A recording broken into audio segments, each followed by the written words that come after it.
তীব্র গরমে আমার পরিস্থিতি কিন্তু ক্যামেরায় দেখা যাচ্ছে। এখানে যে মানুষগুলো ছিলেন তাদের পরিস্থিতি তবে কেমন ছিল? এটা জিজ্ঞাসাবাদের রুম ছিল, এখানেই মূলত টর্চারটা তারা করতো। ব্যারিস্টার আরমান 8 বছর ধরে আমাদের যে সাক্ষ্য প্রমাণ এবং আসছে ধারণা করা হয় তিনি এই সেলেই ছিলেন। একটি ছোট্ট জানালাবিহীন কুঠুরি, মাথার উপর নিচু ছাদ, চারপাশে কনক্রিটের দেয়াল, ভেতরে পা রাখতেই ঝাঁঝালো গন্ধ আর তীব্র গরম অনুভূতি, চারদিকে নিস্তব্ধতা। এখানে সূর্যের আলো ঢোকে না, সময়েরও যেন কোনো অস্তিত্ব নেই। কয়েক মুহূর্ত দাঁড়িয়েই শ্বাসরুদ্ধকর অনুভূতি। অথচ অভিযোগ, এই অন্ধকারেই দিনের পর দিন কাটাতে বাধ্য করা হয়েছিল অসংখ্য মানুষকে। এটা জিজ্ঞাসাবাদের রুম ছিল, এখানেই মূলত টর্চারটা তারা করতো এবং সাউন্ড প্রুফ ছিল পুরোটা, যেন বাইরে সাউন্ড না যায়। বসিয়ে ইলেকট্রিফাইড করার মতো চেয়ার আমরা এখান থেকে পেয়েছি, জব্দ করেছি এই রুমটা থেকে।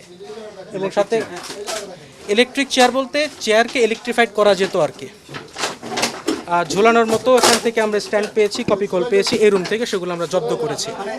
এটি রাজধানীর উত্তরায় র্যাব 1-এর টিএফআই সেলের বহুল আলোচিত আয়নাঘর। 2তলা ভবনের ভেতরে লুকিয়ে থাকা এই গোপন বন্দিশালাকে ঘিরে বছরের পর বছর ধরে রয়েছে গুম ও নির্যাতনের অভিযোগ। 29টি কুঠুরি, আর প্রতিটি দরজা যেন অজানা কত গল্প আর আর্তনাদের নীরব সাক্ষী। তীব্র গরমে আমার পরিস্থিতি কিন্তু ক্যামেরায় দেখা যাচ্ছে। এখানে যে মানুষগুলো ছিলেন তাদের পরিস্থিতি তবে কেমন ছিল? অভিযোগ অনুযায়ী এখানে আটকে রাখা হতো মানুষকে সম্পূর্ণ বিচ্ছিন্ন অবস্থায়। বাইরের পৃথিবীর সঙ্গে সব যোগাযোগ বন্ধ করে দেওয়া হতো। আলোহীন কক্ষ, ভারী লোহার দরজা আর কনক্রিটের দেয়ালের ভেতর বন্দি মানুষ ধীরে ধীরে হারিয়ে ফেলতেন সময়, দিন আর রাতের হিসেব। আমরা আগে গল্প শুনেছিলাম, মানুষকে আটকে রাখা হয়েছে বছরের পর বছর, প্রায় যুগ। আজ সেই গল্পটাই যেন চোখের সামনে।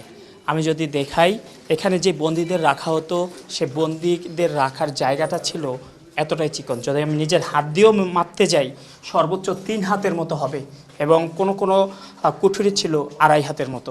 এর মধ্যেই কোন বন্দীদের আটকে রাখা হয়েছে বছরের পর বছর, কারো কারো ক্ষেত্রে যুগেরও বেশি সময়। প্রসিকিউশনের দাবি 250 মানুষ এখনও নিখোঁজ। ফ্যাসিস্ট আমলে এখানেই রাখা হয়েছিল চিরদিনের মতো হারিয়ে যাওয়া বিএনপি নেতা ইলিয়াস আলী, সুমনসহ অনেককেই। এমনকি বর্তমান স্বরাষ্ট্রমন্ত্রী সালাউদ্দিন আহমদ, বিরোধী দলের সাংসদ ব্যারিস্টার আরমানও ছিলেন এই সেলগুলোতেই। ব্যারিস্টার আরমান 8 বছর ধরে আমাদের যে সাক্ষ্য প্রমাণ এবং আসছে ধারণা করা হয় তিনি এই সেলেই ছিলেন। এখানকার টাইলস তিনি আইডেন্টিফাই করেছেন, বাথরুমের টাইলসটা তিনি আইডেন্টিফাই করেছেন, এবং এই আইডেন্টিফাই করে এই জায়গাটা আসলে সিল করে দেওয়া হয়েছিল যখন 5 আগস্টের পরবর্তী সময়ে আমাদেরকে দরজা ভেঙে এখানে ঢুকতে হয়েছে। ভুক্তভোগীদের বর্ণনায় এই কক্ষগুলোর অন্ধকার শুধু চোখে নয়, নেমে আসতো মনেও। প্রতিটি মুহূর্ত ছিল অনিশ্চয়তা, ভয় আর অপেক্ষার।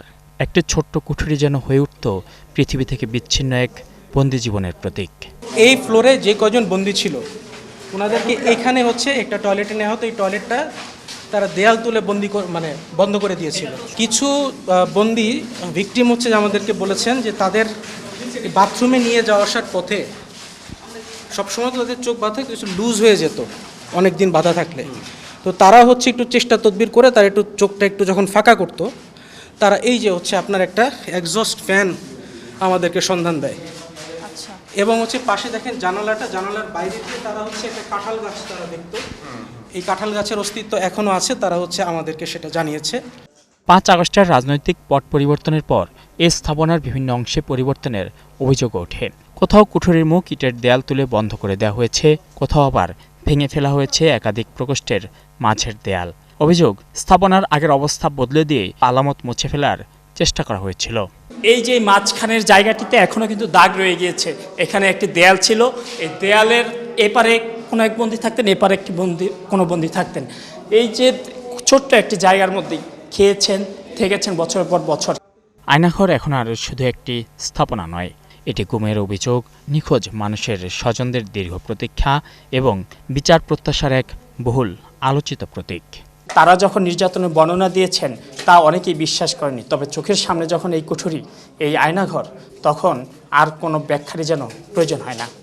মানিউল মারুফ, 71, ঢাকা।